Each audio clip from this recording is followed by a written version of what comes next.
Hi, I'm Jim O'Shaughnessy, and welcome to Infinite Loops.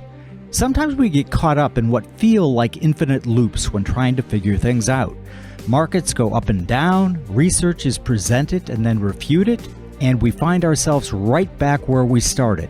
The goal of this podcast is to learn how we can reset our thinking on issues that hopefully leaves us with a better understanding as to why we think the way we think and how we might be able to change that to avoid going in infinite loops of thought. We hope to offer our listeners a fresh perspective on a variety of issues and look at them through a multifaceted lens, including history, philosophy, art, science, linguistics, and yes, also through quantitative analysis. And through these discussions, help you not only become a better investor, but also become a more nuanced thinker. With each episode, we hope to bring you along with us as we learn together. Thanks for joining us. Now please enjoy this episode of Infinite Loops. Jim O'Shaughnessy is Chairman and Co-Chief Investment Officer of O'Shaughnessy Asset Management, where Jamie Catherwood is an associate. All opinions expressed by Jim, Jamie, and podcast guests are solely their own opinions and do not reflect the opinions of O'Shaughnessy Asset Management. This podcast is for informational purposes only and should not be relied upon as a basis for investment decisions. Clients of O'Shaughnessy Asset Management may maintain positions in the securities discussed in this podcast. Well, hello everyone. It's Jim O'Shaughnessy with another episode of Infinite Loops. And I'm very happy to say my now in real life friend, Max Arbitrage, which is his handle on Twitter, is my guest today. Welcome again, Max. Thanks. I didn't even know life was real. This is good to know. Yes, it is. We discovered life was real when we got together a couple of weeks back. I felt like the Pinocchio thing where they turn him into a real boy. And I'm like, you're a real boy, Max. Except I called you by your real name. That's right. That was the coolest metaverse I've ever been. I felt sensations of wind that I've read about before. I saw people walking in what looked like 3 dimensions. It was amazing, actually. It was crazy. It came out of the plane. I got to tell you, that's ours. We've been working on it. And we have only that one little area of Manhattan, man. Because if you noticed, when you got out of that area, you were right back in Flatland, right? Absolutely. It was rendering in real time at the speed of light. I was watching it as I walked. I saw it rendering slowly. You know, what I loved about talking to you is like, we can go for 2 hours just on what gets brought up. So we're going to talk about rendering and all that shit in a minute. But Sure. Here's what I want you to do. You're cool with, everyone knows you're a doctor, right? I mean, Yeah, absolutely. Okay, not a problem. Okay, so that's not a problem. So I have been studiously avoiding all of the online shit, the anti-vaxxers, the pro-vaxxers, the anti-maskers, just because I think it's idiocy just all around and people have just lost their minds, honestly. So what I'm going to ask you to do is a public service, and that is, can you describe just in a very straightforward way, and then I'm going to tell you what I think about it. You already kind of know, but a very straightforward way. Can you explain what I call a technology platform of mRNA, which is being given right now as the vaccine? Sure. So we're not going to go deep in this science. We're going to use metaphors because it'll be a little bit more interesting. So a couple of things to realize is there's a genetic code, which is pieces of information. It's almost like a string of letters, and that turns and creates proteins. And proteins act on cells and they do the real work of what we consider life. And if you think about a place like Toyota, you think about a car factory, they have a bunch of machinery in there. There are things that are moving around. Each one of those machine parts has a written instruction behind it, the code. So it's important to realize that those are two separate things. There's a code that exists in ones and zeros or in letters, and there is the actual reality of what that does once it's printed out. Now, you can think about this in terms of words. Think about a simple word like the word dog and the word dig. They're separated by one letter. So technically, at the letter level, there's only a tiny difference between those two words. At the real level, they mean something totally different. They're not related at all. Now, if you were to enter into the world and nobody told you that those two words were related, and all you did was see somebody digging and you saw a dog, you might not be able to immediately realize that both of those have a word that's fairly similar to each other. And that's been the problem with proteins for basically decades or centuries. We see proteins, we see what they do, we can figure out what the code is. We could never figure out how do you get from that code to this particular protein. Two proteins could be totally different, doing totally different things. The genetic code might be just very slightly different from one to the next. That's a big problem. That's probably the biggest problem that we have in biology today. And what mRNA allows us to do basically is it allows us to create genetic codes and snippets of things that turn into proteins that can then act physically in the physical world. And it's several decades. So when people talk about Moderna and all these things like, oh, they just did this. No, this has been going on. I was a TA for genetics in the mid-90s. We were talking about this then. The question was, now you can think about it going backwards in two directions. Can you create a genetic snippet, run it, create a protein, and then see what the protein does? Or can you also find a protein that exists in the wild and work backwards to see what the genetic code is? Both of these things are very important. AlphaFold at Google is working on the lateral, figuring out how can you take proteins and figure out what the genetic code is leading to them. And a lot of genetic companies like Moderna and stuff are saying, how do we create something with a genetic code? Now, a simple way to think about it is your body's full of shapes. These are immunoglobulins. All these things are shapes. COVID goes in your body. It inserts a bunch of different shapes. Your body doesn't know what these shapes are. You really want to know what the shapes are that enter your body. You want to label them as good or bad traditionally, or as, okay, leave it alone at least. And with COVID, what happens is our bodies doesn't seem to know what those shapes are. And so what this allows us to do is give somebody some of those shapes to say, look, this is a shape. It's a foreign shape. And you need to create something to protect and cover this shape and basically make it disappear out of your bloodstream. And by doing that, by triggering your immunoglobulins, you've now created a factory that knows how to basically put a mask or a hat on top of this thing, or a piece of clothing essentially on top of this thing and make it kind of disappear from your immune system. So what they're basically doing is printing things that can attach to COVID or different parts of COVID in ways that essentially mask it and allow that labeling process to tell your body, okay, this is what this is what you should do with this. We've done this other ways in the past. We've done this by traditional vaccines. You give people small pieces of essentially the codes. They print the proteins, your body sees those. Now, you may say to yourself, like, what's the difference and what isn't this dangerous? Is it non-dangerous? Well, one of the critical pieces here is a lot of these viruses, like COVID, for example, it's something like 30,000 codons, which is like 10,000, let's say, words, which would be like 25 pages. So it's a 25-page pamphlet. That's what you got, which is causing all this havoc. One of the world's worst pamphlets of all time, maybe. It's really creating a lot of havoc. You think about something like that. Well, if you run the whole script of the 25 pages, you get a lot of damage. If you just happen to pick up 2 or 3 pages randomly from the system and just use them and feed your body with that, you might be able to give a small enough amount that it cannot complete its entire set of instructions, but it can only complete enough to give you a little bit of protein so you have something to tag and label that you can use later. Now, why is this a problem? Which it is a problem, is because the codes are going to constantly change. So the words are always changing. Every time the virus mutates, it's going to change. So you're going to have continual creation of new proteins. It's almost like a mini war you got going on here. You've got the virus that wants to survive, and it's going to continue not through survival of fittest, but non-survival of the non-fittest. It's going to leave behind the viruses that are able to evade your labeling system, and it's going to continue to do that. And what our job needs to be is to create new systems to combat these new proteins that it creates. And people debate what is going to happen, what's going to happen. Probably what's going to happen is the same thing that's happened for the last thousands of years, which is that these things tend to go in circles. And eventually what you end up doing is there's a dampening effect. You'll basically, theoretically, what you should see is it's going to create more and more shapes. We're going to have a platform with Moderna and all these other companies to create more and more things to protect it. Eventually, it should settle down into seasonal pattern.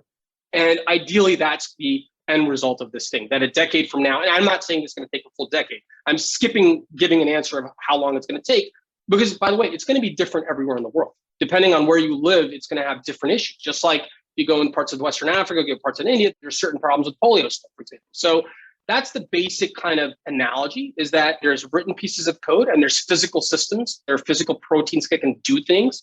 And our job is to figure out what's the relationship between these two. And eventually, hopefully in the next 30 to 50 years, what we will see is, instead of people talking about creating neural nets with silicon, we might see the emergence of creating machinery via the biological mechanisms directly. Why are we printing stuff in silicon and creating trying to trap all these transistors and trying to really make something tiny when nature already has a very low energy version of this already, a very highly efficient version of this already. So you could see that in the future. You could see keep creating nanobots with mRNA. I think that's definitely going to happen. It's just a matter of time.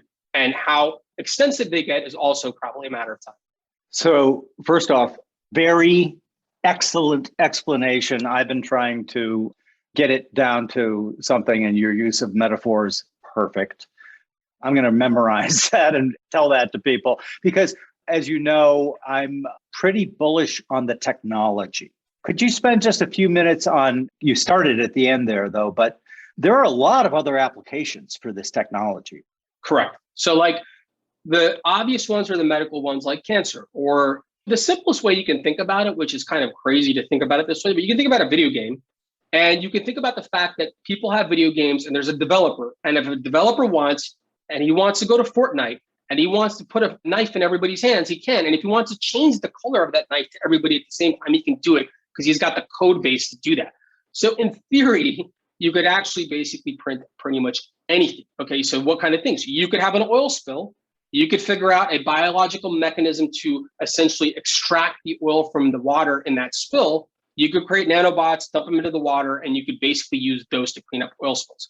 You could do things with cancer. You have a cancer cell that basically says, I don't give a shit about anybody else in this body anymore. I'm going rogue. I'm going to live my free life. I'm just going to duplicate and use up all the resources.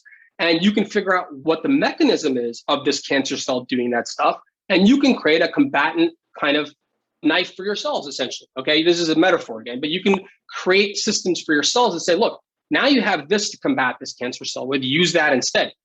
Right now, the way we deal with medical problems, it's almost like laughable. It's not anybody's fault. It's just people don't realize that medical technology is not that different from it was 100 years ago or 200 years ago, in the sense that we're working at macro levels. When somebody has cancer, we will radiate we'll basically blast the entire area. We'll just set it completely, just destroy it. When people get chemotherapy, we'll give them drugs that go in the entire bloodstream. They'll go everywhere and essentially kill multiple cells of different types. There's new versions of that, which are more targeted, of course. So we're getting better at that. But you could what you eventually want to do is you want to get to the point where you can target exactly the molecules exactly where they are. And to do that, you really have to shrink things down to that scale. There's other diseases, multiple sclerosis. There's all these autoimmune diseases. Anything in your body that's informational based is essentially happening upon a layer of proteins and physical structures that you can actually see. And anything that we can make that's a physical structure to combat those physical structures, to help those physical structures, will probably get made over the next 20, 30, 40, 50 years. But in the chemical engineering world, a lot of chemical engineering is just doing transformations of one thing to the next. And again, you could use mRNA printing to create a protein, and the protein could do something like that. You think about a company like Desktop Metal. They have to do things right now, not in a biological way, but in a innate atomic substrate way. Eventually, you could have printers that did all sorts of kind of things. And so, like, if you wanted me to get into the list of things that you could do with this, I think you could make 100 pages of just things like, and you could dream up an insane amount of stuff. And the reason this is important is that you can look at all the computers in the world today, and you can basically calculate that the amount of neural nets you could create from the computational power we have today is just like a few people's worth. It's not like one human has its equivalent of that type of computational power, but we're running on like 20 to 100 watts. We're running on a very tiny amount of energy, and we're using a massive amount of energy to simulate this. So clearly the algorithms we're using in the silicon world are not the algorithms that the biological carbon-based world are using, because otherwise we would be running through solar energy. The world would be using the energy that the sun creates at a factor of quadrillions X of what it is. So that's where the secret comes, is how do we steal the algorithms of nature at those high energy efficient levels?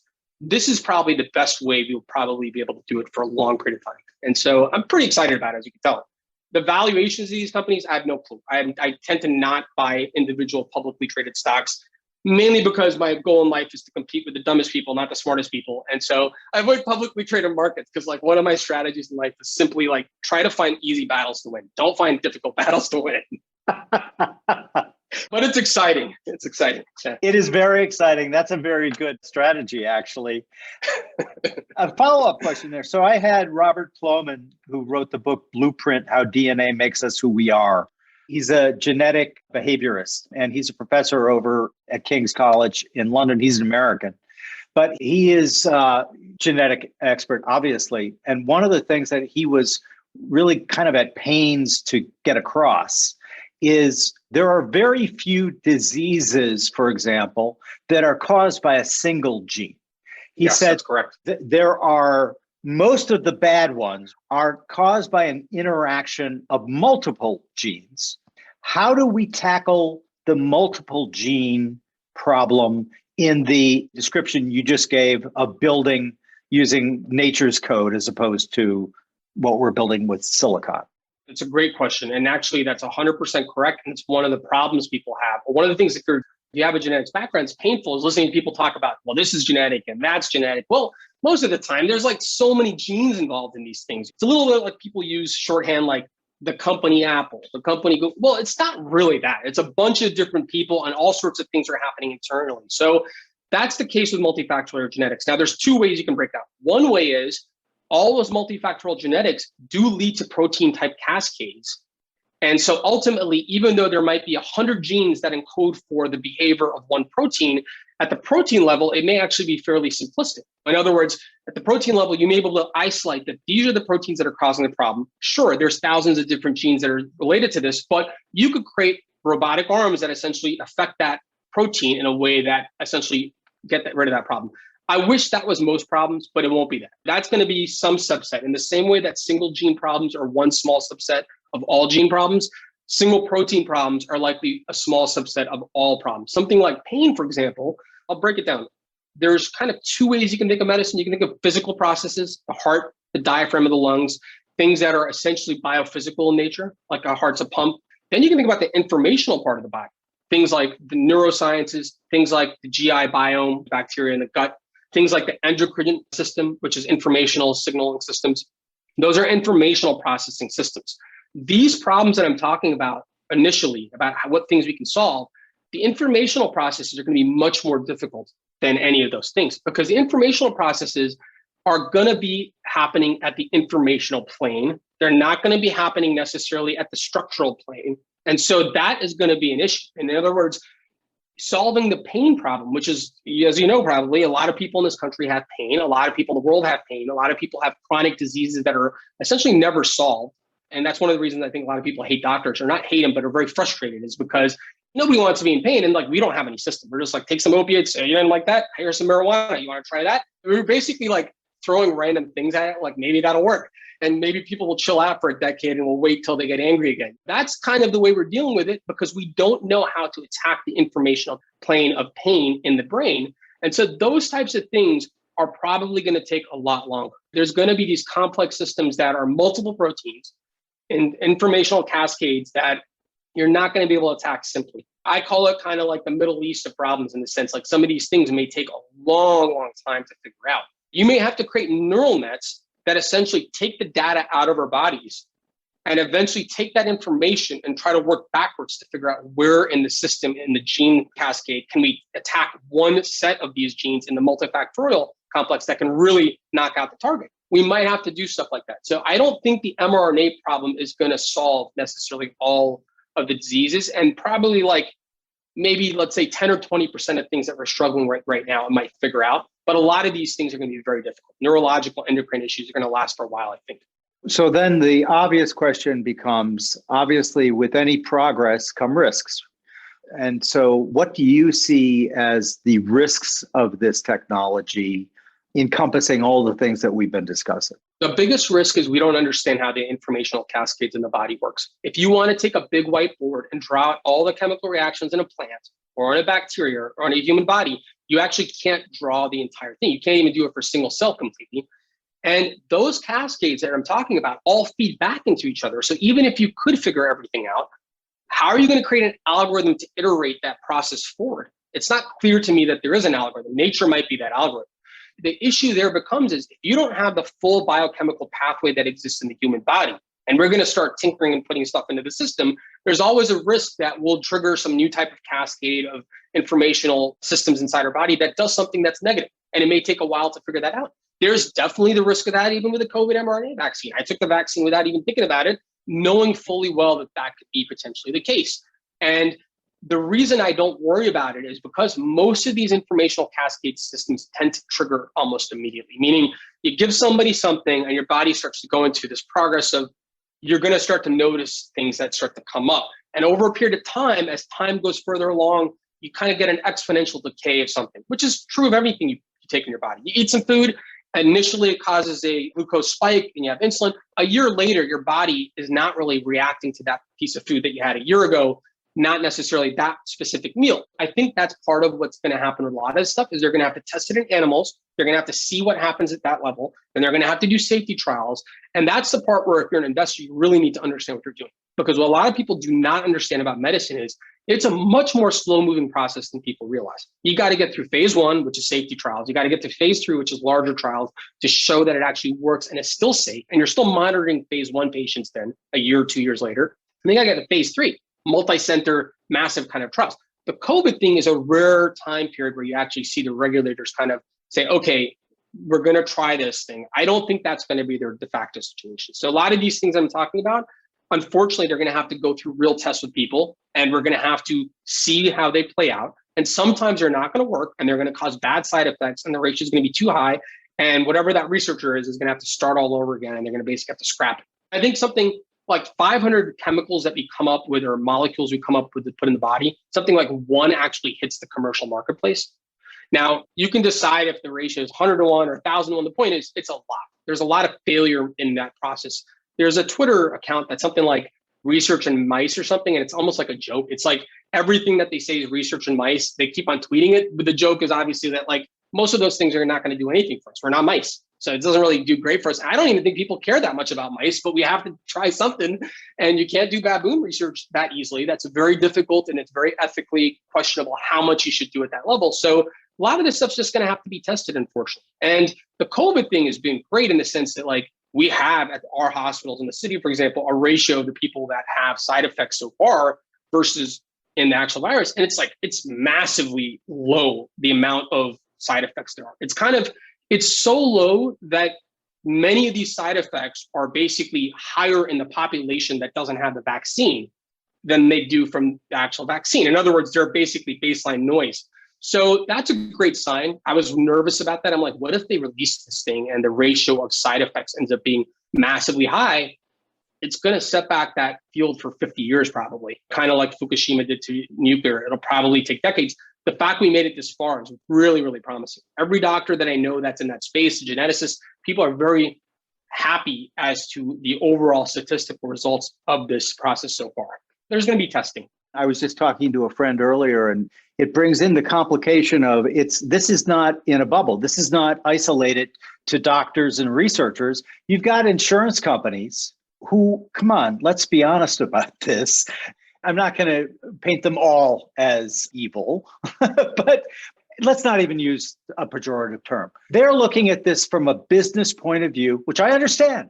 It's like I've even used it as an example when trying to explain factor investing. I say, okay, so if you think about an insurance company and there's one that bases everything, your rates, bases on all of the actuarial tables and your medical results, that company is going to give fairer overall rates to everybody versus a company that says, hey, Tom, your dad died of a heart attack at 42. So did your grandfather. Your mother's side were all died of cancer, but you're such a positive guy. We're going to give you a $10 million policy. That company's out of business. So I totally get the business aspect of it, but you know so much more about this than I do. And are they serving as just like a big thumb on this thing or no? You mean on pushing mRNA research forward or on the vaccines in general or just? No, pushing the research forward. The insurance companies, I don't think have research arms. I think most of the insurance companies still use Windows 98. Like they're not living in the modern world. And by the way, as a doctor, it's very easy to bash on insurance carriers, but it's like basic human nature. You have a friend, let's say you make more than your friend's struggling. You give him some money, all right, he pays you back. Next time you give him $500, the guy goes and buys a pair of $500 sunglasses and you're like, shit, that's not good. I want you to have some level of freedom, but there's a limit. And I'm like, how long can I go? So there's a whole process of insurance that people do not understand. That's a very, very touchy thing, which is that people want freedom, which I agree is very critical. Of course, freedom's never free. Freedom always costs somebody something. to breathe every day, your diaphragm has to move, which basically means you need ATP, which means you need energy, and the energy has to come from somewhere. To live, you have debt. And that debt is in the form of calories that your diaphragm primarily your respiratory muscles create. So that's got to come from somewhere. And whether or not the financial system covers all the nuances of that or not is irrelevant in the sense that you'll never capture all of it. There's always external kind of consequences. So insurance companies generally tend to wait to see what the government and Medicare does. And everybody wants to do medical technology in the US or most countries. What you need to do is realize the regulators need to pass this, and then it's got to become a code that you can bill to the insurance carriers that they'll accept. So typically Medicare and CMS, which is the government, will set up that code and say, this is now the new code that you can use. This is a valid kind of form of treatment for XYZ. Once that goes into effect, United Healthcare, GHI, Aetna, all these people usually fall into line almost immediately. Very rarely do they say, nah. They're just kind of like, whatever the government says, we'll accept it. Now, from a financial perspective, obviously, a lot of the people chiming in on this stuff on the internet, I can see are work from home individuals, which is great. By the way, I'm 100% supportive of decentralization of information, get people working everywhere, put people in the sky, connect them to the internet, and let's start decentralizing this. It totally makes sense. But brick and mortar is going to exist. People are going to own restaurants. People are going to have parties. People are going to have medical practices where you have to physically be seen, et cetera. That cost, I don't see talked about on the internet at all. I've seen very little people on Twitter actually say, well, what do you think people are doing in brick and mortar businesses? So if anything, there's pressure from people in brick and mortar. There's a lot of pressure there. Like, we got to do something, because if we don't do something, we're kind of living on the fritz here. Like, every other day, my entire staff's getting tested for COVID. This is kind of unsustainable. I'm like, how are we supposed to know when it happens? As soon as somebody tells you somebody may have had COVID, I can't wait 2 days now to make a decision. I have to basically immediately say, stop everything, call everybody, tell nobody to show up to the office, get everybody tested again. There's only so many cycles of this a normal person can have before this starts to affect you. So I think the pressure comes a lot more from them than it does from the insurance carriers. I think the insurance carriers are almost 5 to 10 years behind on these types of things, in the sense that they kind of lag what's happening in the real world. Now, United Healthcare is an exception to the rule, because United Healthcare has been gobbling up medical practices in the Northeast. They basically own ProHealth through a subsidiary. And so companies like that obviously know, and they have a lot of data. So I know they know what's going on. And I know that there's debates internally there for sure, where they're like, how much longer can we do this before we start squeezing premiums and start creating a premium differential? And I don't really see any other way around this. And the reason I say that is because we're not living in a world where the US is the only country. This type of thing is going to have implications for decades in terms of which countries have more resources, which countries are running a bad game, running behind. If somebody puts this behind them and moves on, they have a much better chance of success than somebody who's got companies that have 10, 15% margins and their revenue's off by 30%. By the way, the math doesn't work very great. If your revenue's down 30%, you have a 15% margin. So I think that people are sometimes not being realistic about what is going to happen. And part of my rule of life is, don't fight things that are going to happen when you know that that's the way that gravity's pulling. And so that's true of the NFT craze. Like, I don't fight the NFT craze. I don't fight this thing either. It's the way that things are going to work, because the world's competitive and people are going to make competitive decisions. And if you're dealing with this kind of stuff in 2023 and your competitor has put it all behind them, then you're going to get destroyed. And so, by the way, there was one guy that I thought was amazing. One restaurant guy in California said, I'm only going to allow people who come in that say that they have not had the vaccine. That's the first guy I actually respected about the argument, because I'm like, you're putting your skin in the game. Do I agree with it? Bad decision, probably. But you want to do that? Do it. You take the financial hits. You deal with the people yelling at you. You deal with those things. That is almost, to me, an honorable thing to do in some sense. Like, pick a side in life and put your skin in the game. And then you can say, but a lot of what I'm seeing online sometimes is just like, no, we should do things this way. Oh, but by the way, I won't be affected at all. I'm going to be sitting on my laptop, drinking beer on the beach, let the rest of the world burn while I sell some apes. And like, that to me is like, that's getting a little cheap. You got to put in some skin in the game. So I do think, to your point, to wrap that up, the insurance companies, I do think, are slowly going to push on this a little bit more aggressively at the congressional level. They're going to start eventually trying to create a differential, just like with smoking. So there's like 3 different areas that what you just said, I want to pull on a thread. The first one, though, is, as I'm listening to you, I'm sensing an arbitrage opportunity.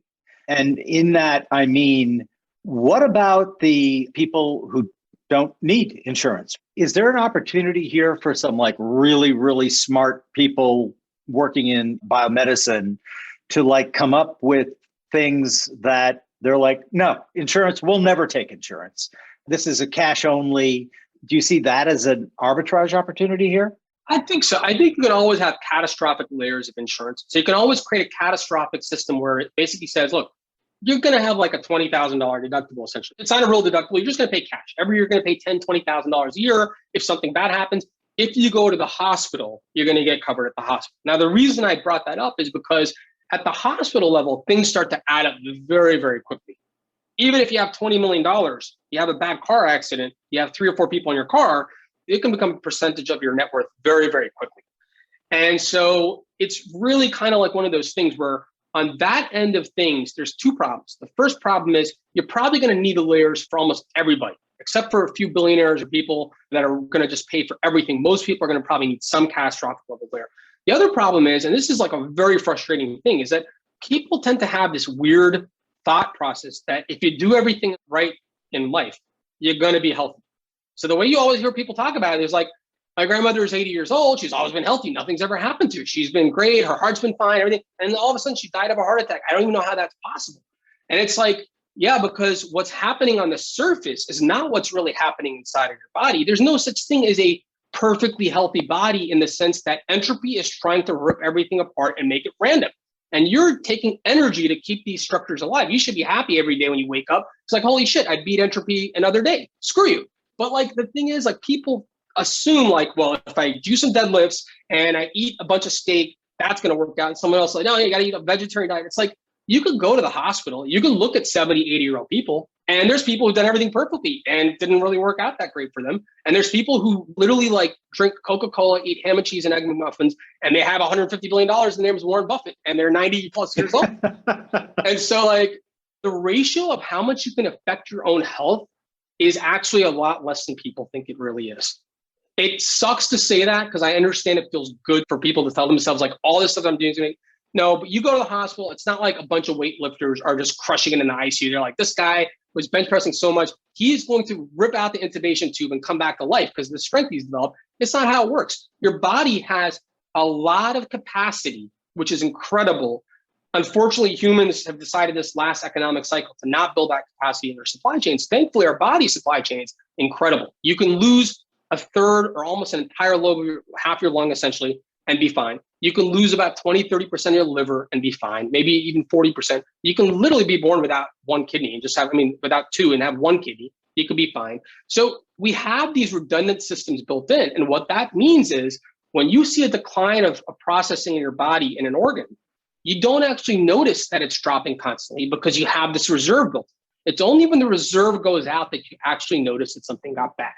The problem with this idea of the arbitrage of insurance comes down to is like, you would have to get a really good sense of how your body is really doing, number one. Number two, you would have to kind of predict what happens in the external environment, which you can't do. You don't know that the person who thinks they're really healthy is going to have cancer or something tomorrow or an endocrine problem tomorrow. And one of the things I love about being a doctor is because I know that, it's changed the way I view the world. I don't sit around every day being pissed off about things because I understand that I'm lucky. Every day that I can get up and things are going well, that I'm lucky. And it doesn't depress me either because I've also learned it's just the way that life is. I didn't do anything special to be born. I was just born. And so I should be thankful for that to the best ability I can. And I think one of the things that you're seeing now in the US, and I'm sure it happens everywhere, is people are saying, well, if you eat poorly and you're obese, why should you get healthcare? Or if you've done this and you got cancer, well, look, cigarettes, everybody knows cause lung cancer, but 20% of lung cancer, well, 10 to 20%, depends on how I calculate it, are not from people who smoke any cigarettes. And that number is going up as the number of smokers are going down. So I think one thing I would say is if we had that system in place, it would probably help out a lot of people.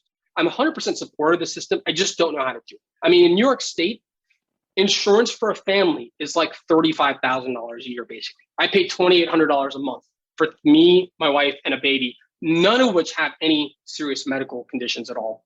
And we're basically in our young 40s. And so I think in the long run, that would be great, but there's a lot of regulatory things that we'd have to get to make that really work. But it's a great point. And we are so incredibly simpatico on the way that we choose to look at life. It's like every night when I go to bed, I say thank you to the universe. I'm not a religious person. I just put it out there because It's also really reminiscent of kind of a mixture of the Stoics and Taoism's concept of wu wei. Why are you going to fight to swim against the tide when you can swim with the tide? And I try to get people to understand this. You understand it intuitively. It's like, we're living here. This is the way that tide is going. You can scream and you can rant and you can complain and say, this isn't fair. It's not going to change the tide. Nope. And so if you put yourself in alignment with the tide, things just get so much clearer and so much easier. And it just baffles me that more people can't. I mean, this doesn't seem like a complicated concept to me. Am I wrong? I think a little bit in the sense that it's not wrong, but the problem is like you go back to humans and you figure like, let's say there's 100,000 years of humans. Let's go 100,000, a million years of humans, roughly genetically. And then 10,000 years ago, they're like, let's go into agricultural plane. So roughly 1% of evolution of humans has been in the agricultural plane where you sit and you plan things. The prior time from that period is basically just go and figure shit out. Go get some food, eat the food, have some sex, have some fun, dance around, go get some food, do this in cycles. And so the goal of humans has always been just to get what's needed to survive, essentially. The excess that we've created, which is all of society today, is the world that we live in. And that world has no bearing on really the reality of what the organism really needs. I think what we're talking about here is the fact that the reason people are fighting the tide is because traditionally there was no real tide. If there's food over here, you get the food, you're hungry. You're not debating these types of things when you're hungry. You're not fighting the system when somebody's like, there's some water. You're like, I don't want to get the water. They're like, well, then you're going to die. Your body is going to take care of that for you. And you're going to walk over there and drink the water. As soon as you have the option to walk away, because you have your water, you've got your food, then like everything else becomes kind of, this is a synthetic fake reality versus most biological organisms. Where I was in Santorini on a boat tour. On the back of Santorini, there's a guy who left his wife, disconnected from the reality, and lives on a rock there and basically spearfishes. And he interacts with tourists occasionally that come and go.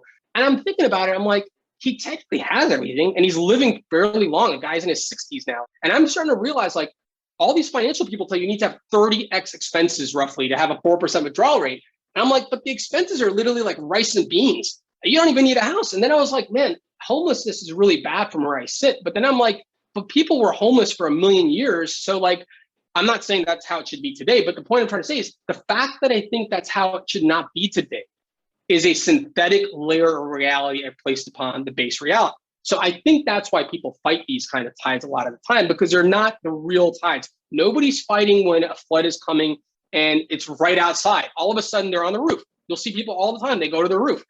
It's the other part of society that we've created, this kind of like abstract informational layer that we've created. Now, some people start to understand this as they dig deeper into the informational layer. As you start going deeper and deeper into the layer, you start to see how things are connected.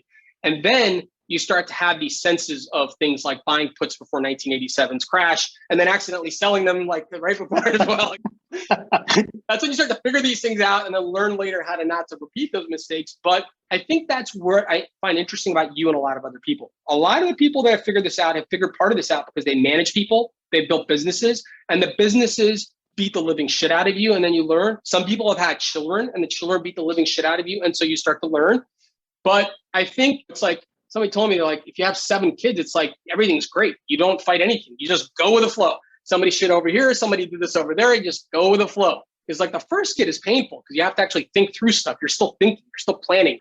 I think that's what's going on in a lot of the world. And I think if you take my analogy further, you'll find a lot of this happening in society. So the mimetic theory that everybody's talking about, Gerard, it's like people mimic other people because you already have the basics.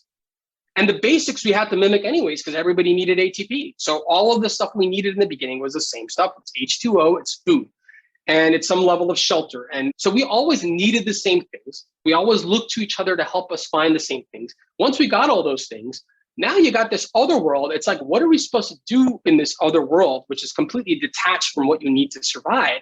I think that's putting a lot of people in existential crisis. That's what I really think is happening. And I think that's the reason that people in really wealthy countries suffer from more depression and different types of things. Some of it's also because it's just not picked up, meaning in poor countries, people are not checking these things out maybe as carefully. But I think that's part of what's going on in all this stuff.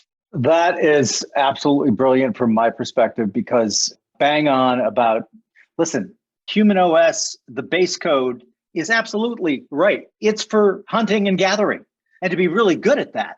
So it sets up all of these arbitrage opportunities, which we've talked about at length. Arbitraging human behavior is the only sustaining arbitrage edge, I believe, because we evolve so slowly that we're not going to see it. Even your congratulations on your new child, but they're not going to see it, I don't think. No, probably not. And so what we have existing side by side, I love the way you put it, we have cumulative cultural evolution, aggregate cultural revolution, which fucking rocks. It is like our ability to have this conversation via Zoom. The iPhone is what, 10 to whatever power, more powerful than the computers that put us on the moon. And so humans are very adaptable, but when things start happening, and this is kind of my thesis with the Great Reshuffle, when things start happening really, really fast, they do go into existential crisis because we are moving into a world where abstraction is increasing, not decreasing. I always say I'm a rational optimist. That doesn't mean I think everything's going to be good. It means that no, quite the contrary. This progress is probably going to form some new problems and we'll deal with those. But that's such a great thesis setting ground because it puts it in a manner that is instantly, at least to me, understandable and graspable. It's like, okay, so that happened. This current version of humanity, what we're looking at, not even a minute on the overall clock of the history of humanity. And so far, so good. We're doing things pretty well. Are we fucking a lot of shit up too? Yeah, of course. Hey, I think it's gone pretty well so far. It depends on your view. It depends on how you look at these things. But like at the end of the day, if you think about how much more work and how much chaos existed for most people for most of the time, people like someone like a random person could not just click on like their thumbs and food comes to their apartment like 20 minutes later. It's just like insane. Like during COVID, I'm like literally felt many times, I feel like this is probably what it feels like to be a king because I'm literally buying stuff. And yeah, I'm annoyed that the fees are $15, but it's like, that's still insanely small relative to what's happening in the background for me to get this food to my house. Now, the fascinating thing about humans is we'll never get away from abstractions because the way we were hunting and gathering was abstraction based. And the reason we know that is because most animals tend to stay in a certain type of area, in a certain environment. Humans just went everywhere. And they're like, all right, we'll go over here. We'll come up with jackets. We'll go over there. We'll take off that clothes. We go over into the water. We'll figure out how to swim. We'll teach other people how to swim. We'll make spheres that actually work better in the water. So we've done a lot of modeling of the universe. Our brains are basically essentially modelers of the universe. And we use slices of reality and patterns that exist in reality to basically model what we think is going to happen next. And we share that information with each other. And the models get better and better and better and better. You can kind of see just from the arc of humans in a basic society with 100 people, for example, you get information from elders. They give you information and you basically are passing this along. That is algorithms that have taken millennia solely over time to accumulate. They're abstract algorithm models of reality. The fascinating thing is we started using writing, and that really screws everything up in a good way and a bad way. Because one thing is like, who gives a shit what your village elder tells you when you've got writing from the best village elder on the planet? Your village elder sucks. He's not Einstein. He's just 1 in 100. You got a guy that's 1 in a billion. Okay, now, so the first thing I think is writing starts to detach people from getting information from their friends, from their family. You don't have to listen to your mom. You can go to the internet and you can figure out what your mom's wrong about. So that's the first kind of step of detachment of humans from, now you're not just an abstract mind. Now everything, the information that's going into you can come from a distance. It comes from an abstract world, essentially, that has no bearing on physical reality. Then you can look at the industrialization, which is essentially converting our physical output into an abstract output. In other words, when your finger presses a button, the amount of energy you use is much less than the output that the machines can do along the way. So now you've essentially moved yourself out of that process. Now you look at the middle. So there's input, which is like I'm saying, writing is basically a way to get rid of traditional means of information from people verbally. And output, which is industrialization factories, are a way to abstract out your physical output. Now computers are doing the middle part, the processing. We're like, we're not even going to do the middle part. We're going to get rid of that. So you literally find a system where we essentially have stepped out of the entire input processing output chain. Now we're all just hanging around like, listen, you have a digital rock? Does anybody have anything that they can give me that will make me excited for a second? Everything else is done. So like, I do think that the more you automate this universe out and you just automate stuff, kind of like that movie WALL-E, I think the guy is like sitting in a chair and go, it's like, yeah, that's going to happen. And everybody's got to figure that out on their own as to how do you deal with all these things disappearing out of your life? What are you going to find interesting? The common thing you hear today is follow your passion. Well, passion's all bullshit. And I'll tell you why it's bullshit. And I'm not against it, by the way. I'm for this, but it's also bullshit. The reason it is, everything people say they want to do is stuff that didn't even exist for most of the time. I'm like, oh, I wish I was an electronic music producer instead of it. There's not even such a thing as electronic music producer. That's a human created system that I've walked into. And I'm like, I want to be this guy in this group of, in this video game, I want to play this character. That's really what following your passion is. It's like, in this video game, what character would you like to play? That's what we're saying. That's not really the reality of what exists. So we're creating a fake theatrical world kind of that we're living in. I think it's awesome. I mean, I think this is kind of inevitable. I think if other animals stumbled upon this, they would end up in the same place. If you have a bunch of beavers making dams and one of them has a higher, more efficient method to make it, and he can write that down, automate that thing, and then put that output to all the other beavers, all of a sudden this guy's going to capture share. The other ones are going to disappear. It's going to be a matter of time. They're living in this abstract world. How can we make it a little bit better? We can fine tune this. Well, that last one knocked it down. That was a 5 standard deviation event. Maybe we can stack it up more. Somebody on the side is going to be like, let's do some derivative trades on this guy's. I can't build them, but I can do some trades on the side. Maybe we can collateralize it then. This is just like inevitable kind of stuff, I think, that we're bound to have happen, which is why you just got to enjoy it. Be happy that you get to see some of it because it's hilarious. I mean, it's much better than like physically fighting and dealing with this stuff. So, as you know, I'm very simpatico with that attitude. But it also leads me to something that we chatted about before we hit record that I want to get your thoughts on. So I back in a very, very small way, a artist's nonprofit. And it's called Gallery Firth, I think. The man's name is Dan Foster, the son of a great friend of mine. He graduated Cooper Union, really, really talented artist. And like he pitched me years ago on this idea of like getting a cooperative space where artists can work together at a non-usurious rate. And so he's got this space that cost him virtually nothing. And it's on 21st Street. So it's very hip, old building, big windows, perfect for an artist. And he was here over the weekend giving me an update. And I found this fascinating. So he's maybe 23, 24. And so he brought his partner who I'd not met, a tattoo artist expert, and he understands that it's going to take him 15 to 20 years as an apprentice to a real tattoo artist before he can actually kind of like stake a claim there. And so first off, I was really impressed by the willingness of this young guy. I get it, it's going to be 15 years, but here's what really got me. They have no social media footprint at all. They're not on Instagram. They're not on Twitter. They are not on any of them, Facebook. And this is an intentional strategy. And he's like, what I decided was it's going to be cooler now to have events that are only word of mouth. They don't even print a flyer. Their most recent event, 200 people showed up. And he was talking to a woman from NYU. She's a student at NYU.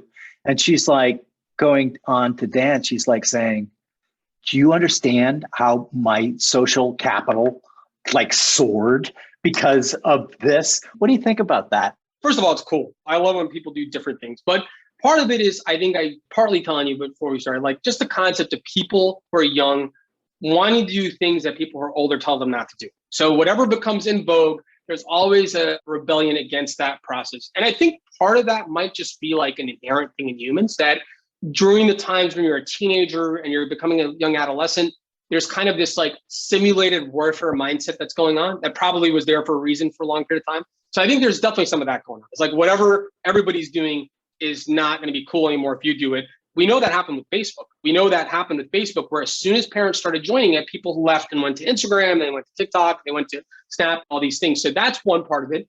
The other part of it is just like good strategy. So like, I always think about this. You have like a school of fish, let's say you have 1,000 fish, and they're all going in the same direction. If you ever watch them, they basically move almost mechanically together at a certain breadth and width, and they go to this whale carcass or whatever the hell they're going for. Everybody's going for that. Now, nobody knows how much material is going to be there before you get there. In theory, you should have 1/10. If there's 10,000, you should have 1/10,000th of what you need when you get there. Now, if you break away from that group while everybody in the ocean's distracted on this one thing, all you need is a couple crumbs. You don't need a lot of stuff. You don't need a whole whale carcass. So my strategy in life has always been like, wherever the group is going, I know exactly what I need. It's not that much. I don't need $10 million. I need X. If I can go in my own direction and find X, it'll be fine. There's going to be enough for me in this direction. So that in general is a very, very smart strategy. I immediately knew that when these articles about New York being dead were coming out, I was like, that is definitely going to happen. People are going to go back to warehouses. People are going to go to large spaces. People are going to go to Bushwick. They're already doing that anyways, but there's always been underground raves for a long period of time. And you kind of think of that as like, it's almost like an inevitability, essentially. Like, in other words, like now everybody's online. So it's like, how cool is it to really be online? But I think it's great. I think that now that everybody's talking about cities dying and people are moving to the suburbs, I think what's going to happen is a lot of physical space fun is going to be happening. There's going to be a lot more concerts when we start to reopen. There's going to be a lot of events that are going on. And I just think that's the pendulum of life of the human cycle. And I'm glad that it's happening, because I don't think that just staring in front of a two-dimensional screen is the fullness and richness of all that life is. I hope that's not what the entire thing is. That one time I went on the metaverse to meet you and I saw the wind, I was like, this is a pretty cool thing. And so I hope more people get to see some sun and some wind in the next decade. But it's also very promising, because it also tells you that amongst the youth, like, they're not necessarily buying into this idea that the only way forward is to live in this digital reality. That would be a little bit of a hellish escape to me. Like, I'm thinking about my Oculus. If I put the Oculus on and I'm young and somebody says something to me in the real world that's annoying, as you get more power, you can start to shun people that are annoying to you further and further away. I've been thinking about this a lot. Money and means allows you to basically disintermediate other people in life. So divorce is related to wealth in societies. As women have some access to money and men have access to money, they're able to split and go different ways. So like, one of the things I think about is like, what's the end result of something like that? If you get annoyed with somebody, then of course, if you don't need them anymore to get your food, your basic day-to-day, you know, it's like, I'll just kind of delete this person out of my life. Before you know it, you can create a bubble of just you and yourself without anybody else you have to talk to. Now, if you get into a virtual world, you got even a bigger problem, because in a virtual world, you might be able to create some of your reality yourself. So what are you going to do? You're going to create avatars or people that annoy you, that disagree with everything you say? No. You're going to create people that want to make you the king or the queen in that world. And so eventually what's going to happen is you're going to become a Wall-E-esque kind of individual that essentially has created this, essentially a prison for yourself. That's a very pleasant prison. But to know that young people are saying, no, that's not the only direction, there's another way, that's a really positive, promising thing. I think that means that a lot of us that talk a lot on the internet might be wrong about some of what's going to happen in the future, that maybe things are going to bifurcate a little bit more, and we're going to have both realities kind of running at the same time.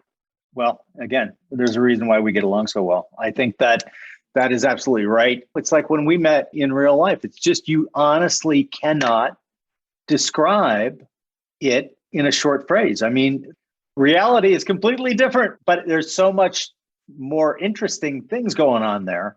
And so I don't see, like, I'm a big fan of what will happen, particularly on the business side of things from the digital world. And my comedian daughter always says that she is the last tether to reality that I will have.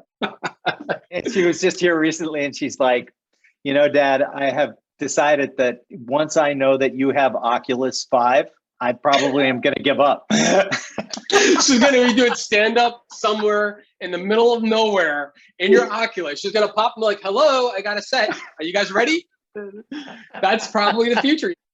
The crazy thing about all this stuff is, like, the territory is never the territory anyways. So, like, it's the whole turtles thing. People are like, the map's not the territory. I'm like, well, what's the territory? The territory is a map too. And so it's like, it never ends in that sense. So like, when people are like, the map's not the territory, I'm like, the territory that humans think is the territory has always just been a map. So like, I'm not even sure that there was a there to begin with. I really think that that's kind of like what we're kind of rationalizing now. But there is something real to what we were just talking about, the reality of dealing with humans, which is that we have all these senses. You've got all these senses of input that are coming in. You've got smell, you've got taste, you've got eyesight, you're hearing. When you go out into a three-dimensional world, it's a very, very rich world. And of course, what you do is you process that in multiple parallel layers at different places, and then that collapses down into your tiny consciousness. And that tiny consciousness with small bits of information is running this little kind of like a stock market screen at the bottom, like what do they call Chiron or whatever, Chiron at the bottom of CNN. Yeah, that's right. Chiron, yeah. You're just watching this little ticker of crap that's coming in. And that is supposed to be the ticker on CNN or whatever channels do it now at the bottom of the stocks.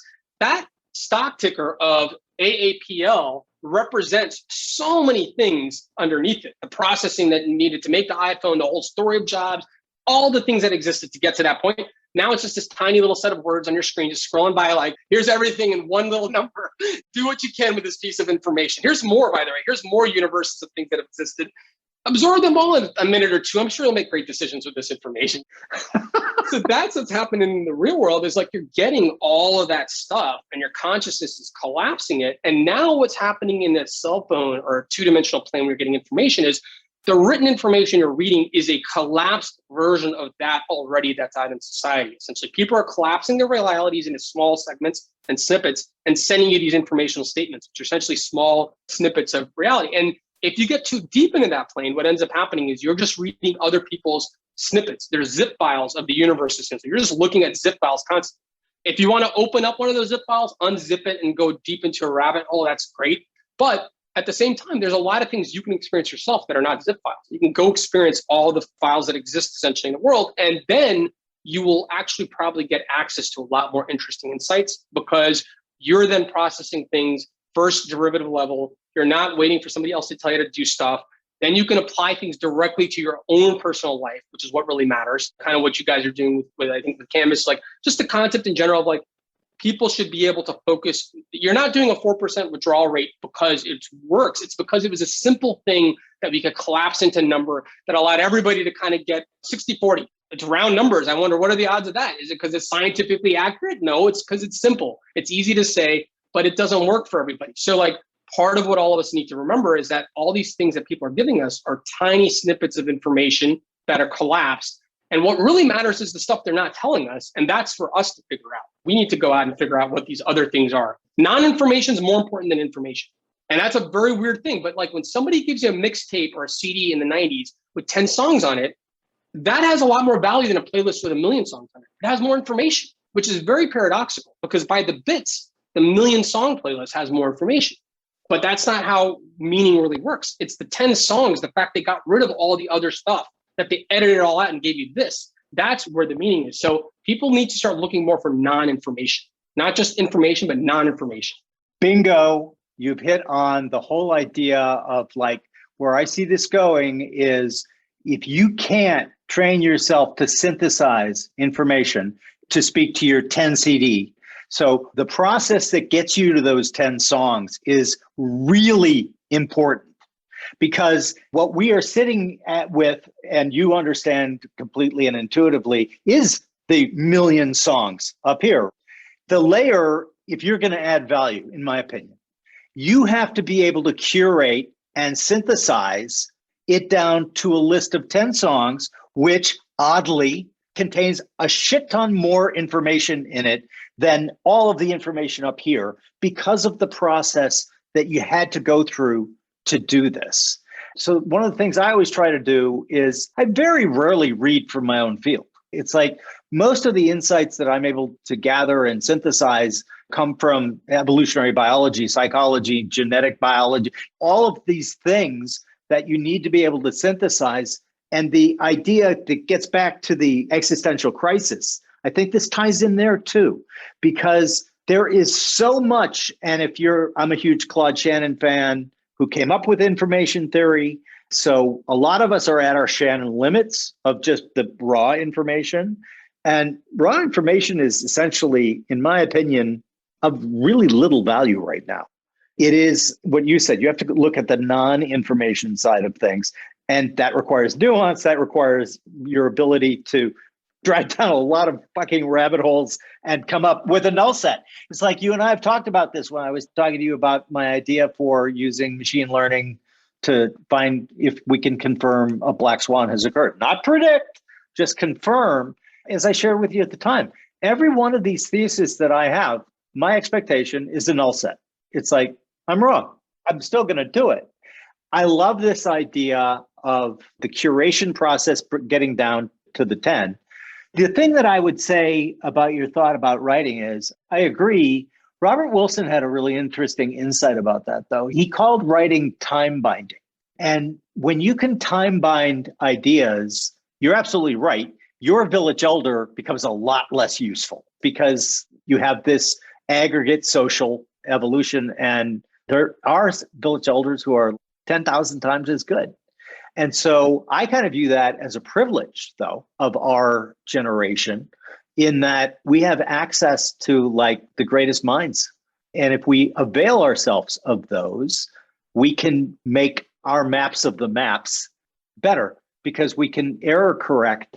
And as long as you understand that there is no there, because this is the other thing that I love talking about, but I lose most people, not you. I lose most people because it's like, it's a difficult concept to get across. It's like people don't understand that what I'm looking at right now, I'm looking out the window here and there's a bunch of trees, but I can't see what, maybe I'm as a human being able to see 5% of what's really there. Other animals are going to see much different parts of the spectrum. X-rays revealed this to humans. And so we've been on this kind of path where the quantum guys were the guys who really were like, all that reality stuff. They screwed up everything. Yeah, they screwed really up did. everything. It's a horrible place. The quantum people are the worst people on the planet. I say this jokingly for that reason, by the way. I'm like, why did you do the double slit experiment? You know how many hours of my life have been wasted on this thing? I don't want to know the double slit. If I could go back in time and delete that out of my mind, I wish I didn't know about that one. It's the worst piece of information somebody could ever be given. I can't imagine what their emotions must have been like the day that they started mentally processing what had happened and they started debating it. Somebody in that group, I guarantee, was having a drink, was like, this is the worst shit. Don't ever tell me this ever again. Give me the blue pill. Why did you give me the red pill? But then there are those of us, and I include you as one of them. I mean, there are certain people who just like, maybe it's just in our nature, like as the scorpion said to the frog. It's like, I know I want that blue pill. I know I want to be Cypher. I know I want to be eating the steak that my brain tells me is delicious, and I know that it's bits and bites. But fuck it, I'm going to take the red pill. That's me, man. I'm eating the red pill every time. Me too. This writing time binding thing is interesting, though, because you remember back in the day when like information was in encyclopedias, for example, and we got an encyclopedia set that came one letter a month. You have to like amortize it.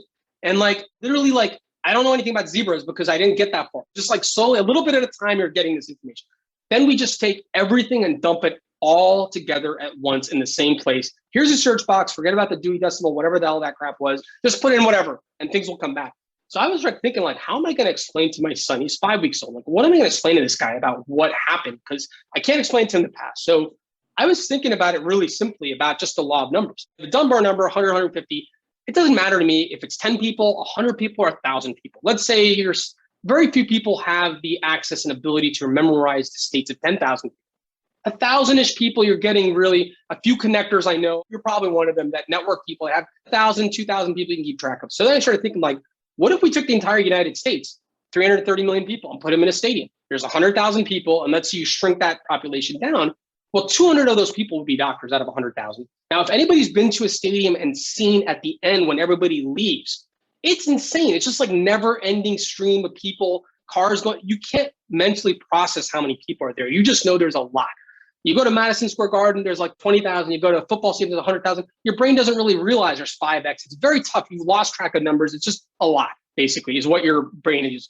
Out of the 200 doctors, about 1% are infectious disease doctors. In a stadium of 100,000 people, there's 2 people that have any background in infectious disease applications in humans. And I hate to say it, but they're not the Kardashians. It's going to be a relatively boring duo of people, and they have to shout their information out for the rest of us to hear that information. It is not going to come out. And so I've been thinking about the size of what we're dealing with. And like, there's something like 4,000 hedge funds. So if you do the math and you set a hedge fund tax ID as one person, that would be one person out of 100,000. Now, anybody who's been in the hedge fund world would say, how can that be 1 out of 100,000 of that set? We don't realize how massive the stack of information is and how divided it is. It's way more divided than people realize. So it's very critical to understand what you say no to, because if you do the other thing, which is say, how long is your life? Well, maybe you've got 50 great solid years of processing high level information, maybe 20 to 70. Even if it's 100 years, it doesn't matter. The point is it's roughly in that range. You get about 5,000 hours a year of awake time, roughly, about 100 hours a week, approximately. You're talking about 250,000 hours in your lifetime of processing daily kind of activities. Maybe 500,000 is the upper limit, 100,000 is the lower limit, something like a quarter million. So like, if you got that 250,000, I know Malcolm Gladwell's, people make fun of the joke about the 10,000 hours, and it's probably a little bit, it's a book, it's not reality. But let's say you just use 10,000 hours as your background. You can learn about 25 things out of that entire stadium of 100,000 people. You got to figure out what those 25 things are. I'm not saying everybody needs to do this. I'm saying that like people, I sometimes think forget about how massive the data dump was all at once, do not understand how heavy it is, and therefore start diving into stuff, not realizing like, no, you're touching something that people have spent 1 million hours on in the last decade.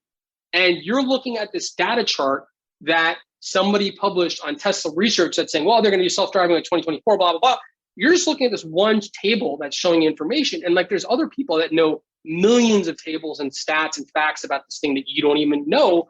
So that humility is so critical in this kind of environment.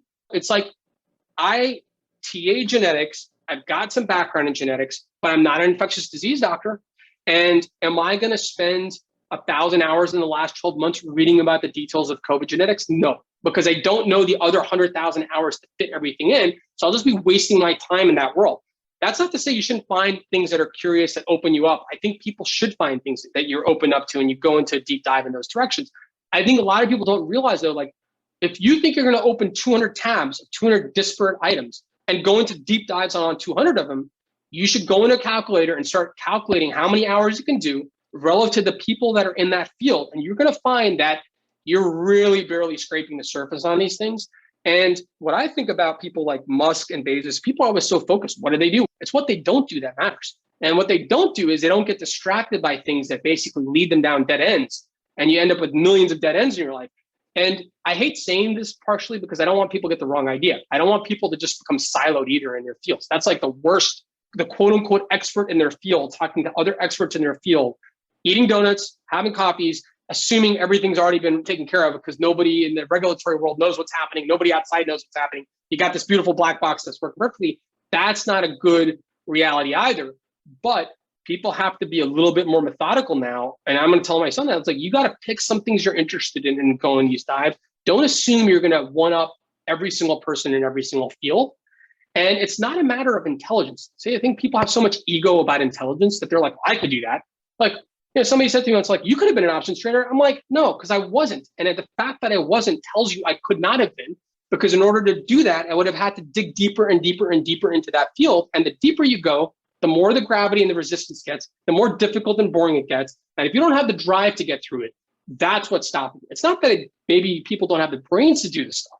It's that you don't have the drive to get through the boring bullshit to the end process. And if you don't have that, then that's not your field probably. And so that's where I think where we need to try to, like, if I could advise like really young people to do this, just pick some things and get really into them, but you got to pass on a lot more things. You've got to really say no to a lot of things. You don't need to know what's happening in Afghanistan necessarily and make the policy decisions. You can let it go. It's been going on for thousands of years. If you want to go to Wikipedia and start reading it, I guarantee most people will be bored a tenth of the way through because you're going to be like, oh shit, this is going on for a long time.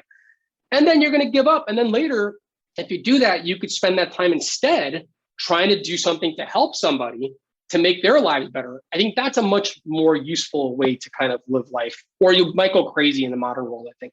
Actually, that's where this leads to, I think, because it leads you to calibrate opportunities better and say, this way over here looks like much easier.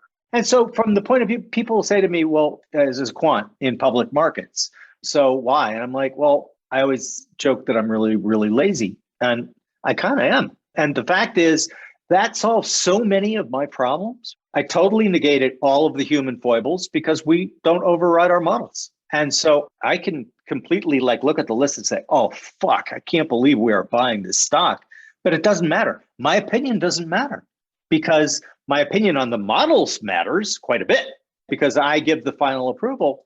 But then I also understand base rates. I understand when I'm buying a new portfolio, I know that X% of those stocks are going to fail. If you try to make that transfer to a traditional investor, no traditional investor is going to buy a stock knowing it's going to fail.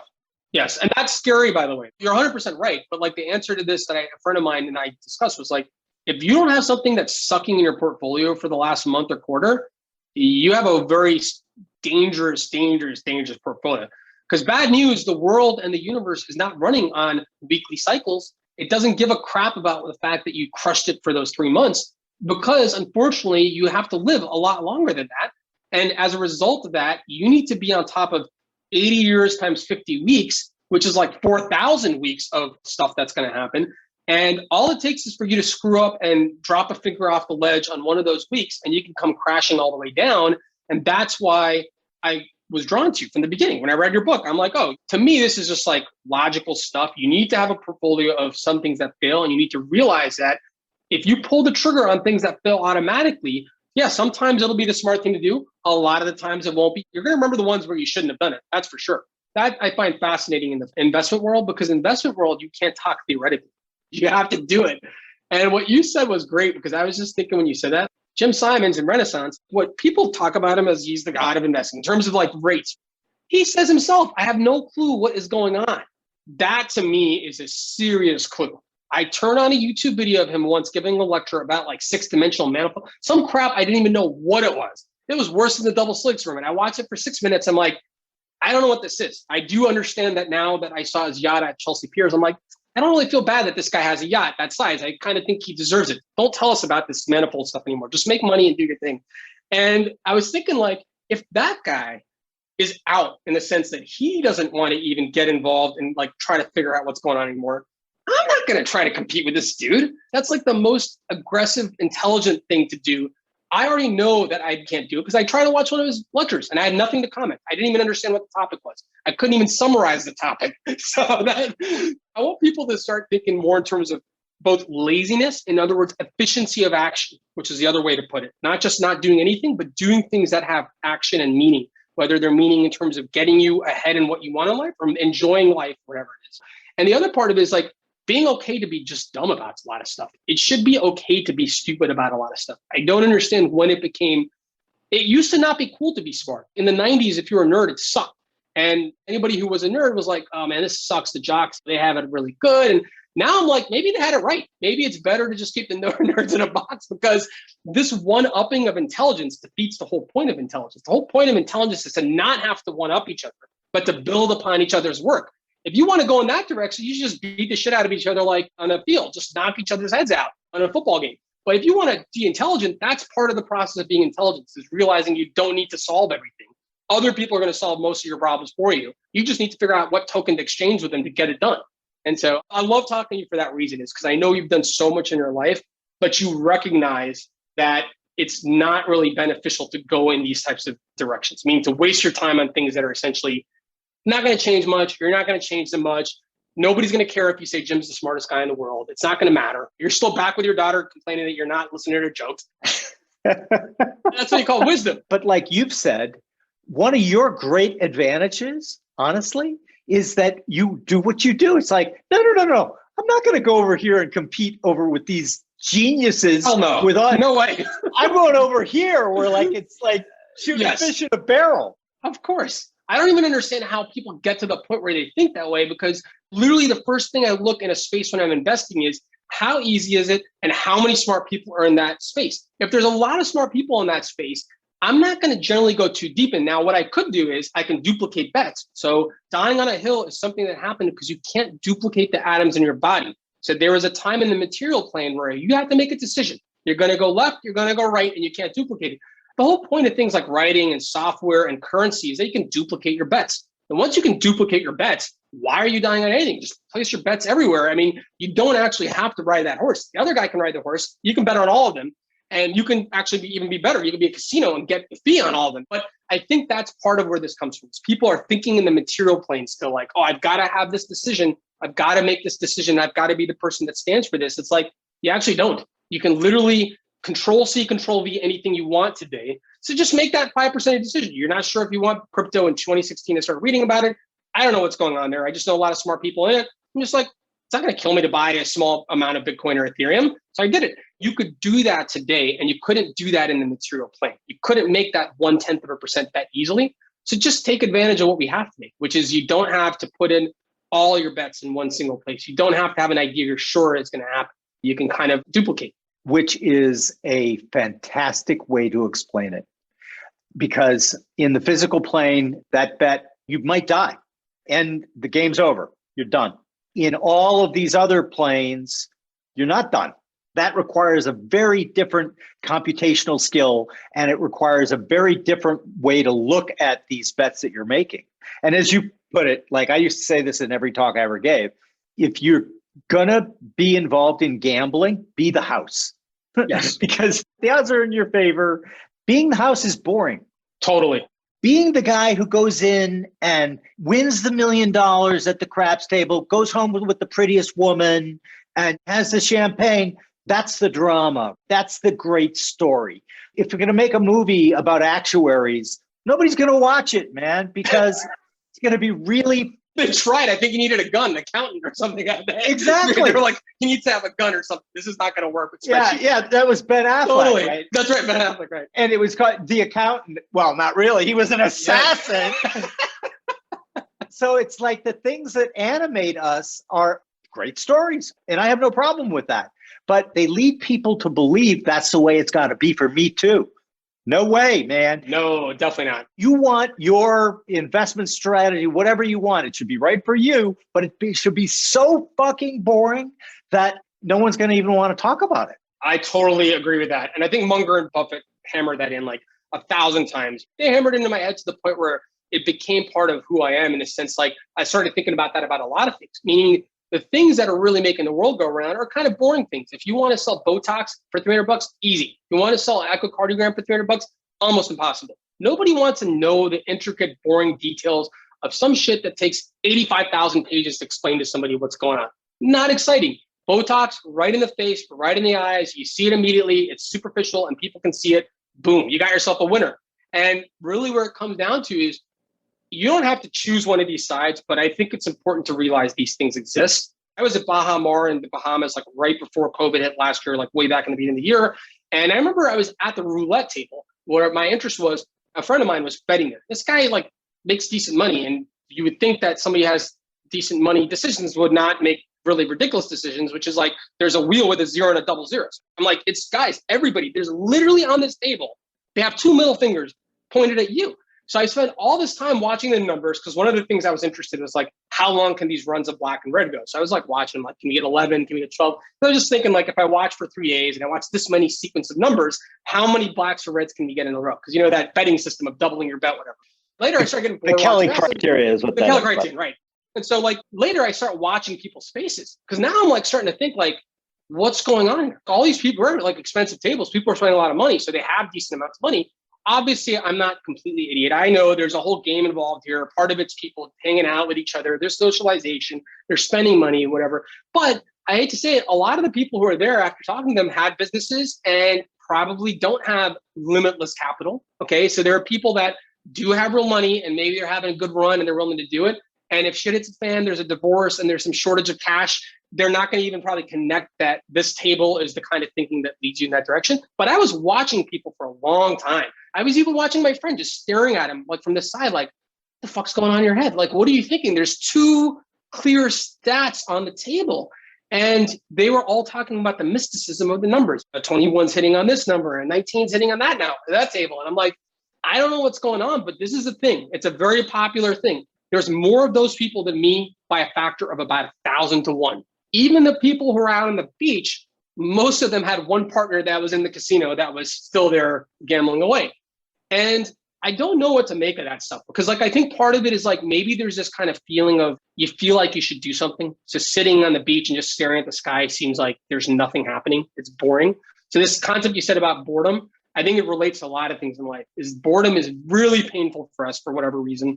And so there's a feeling of a need of always kind of doing something with your hands, with your legs, with your mouth, with just constantly doing. If you walk into a room and you see somebody just staring at the wall and there's a blank wall and there's no digital device in their hand and they're just standing there, you're going to get the person committed. You're really going to be like, what is this person doing? But like so much of human life is what's happening in your brain. And if you don't take time sometimes to peruse those contents, you're probably sitting on a lot of stuff. Out of that boredom might come something that's interesting that somebody else hasn't noticed. And I think that's an important thing for people to be able to do, is to start taking detached, like my cell phone has no notifications at all. 0 notifications. I've got every app, no notifications. I refuse to let the outside world ping me. Only way you can get me is if you got my cell phone number and you're in a list and you call me and you can break through the do not disturb. It's on do not disturb 24/7. And I did that because I realized like, I'm going to push information out. And when I want to get information, I'm going to pull it in myself. I'm not going to let people just electrically zap me every few minutes waiting for my response for things. Because if I do that, I'll basically just become a bacterial kind of like automaton, just kind of flipping off responses essentially. And so I love the way you kind of put that together, because it's definitely along the same thing. I'm totally agree with that kind of general thought process. Packy McCormick is great, by the way, because he has the newsletter called Not Boring. And every time I read the letter, I like the newsletters, but every time I read the letter, I'm always reading it and I always tell myself, I'm like, wait a minute, he's literally telling me it's not boring. I hope there's no zeros or double zeros in this newsletter, because that part of my brain thought was fine to me, you know? His episode goes up on Thursday and Looking forward to it. but that's how I lead in. I'm like, so Packy, when I see something called Not Boring, I immediately get suspicious. Right, that's fine. But you got me. As far as notifications, same with me. I have no notifications on at all. And I only put do not disturb on like when like it's on now, because I'm doing something, and I put it on at night. But it's like, I couldn't even imagine being Pavlov's dog and looking at the fucking phone that's dinging at me. That just offends me, just my basic, it's like, fuck you. It's the default. It's the default. There's 2 billion people or 3 billion people on the planet with cell phones.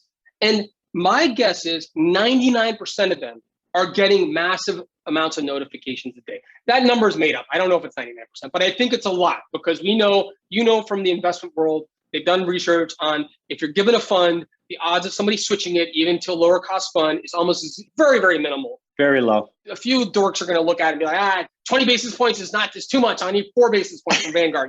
Most people are just like, whatever, it's the default. It says the year I'm retiring. It's got to be correct. How could it be wrong? It's literally it knows the year I'm going to retire.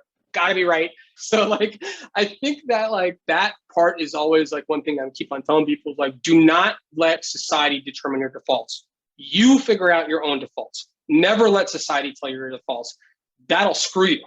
And that will be the end of this particular Nice. conversation, but that is going to be exactly where we pick up the conversation for our next Sweet. talk, because I could not agree with you more. You cannot, your life will be fundamentally worse off if you let society dictate your defaults for you. In some areas, it's fine. You got to pick your fights. And so whatever, I don't give a shit what kind of gas I use. And Oh, I have no clue. I have no clue, right? Yeah, some things you got to let go. You got to. yeah, you just got to let go. You got to think. But that, I'm going to actually make a note for our next chat, because that's going to be a great conversation as well. Absolutely. As always, my friend, you are a font of wisdom. I don't know about that, but I had fun. That's for sure. Hopefully I made you laugh. As long as somebody laughed, I'm happy. That's the bottom line.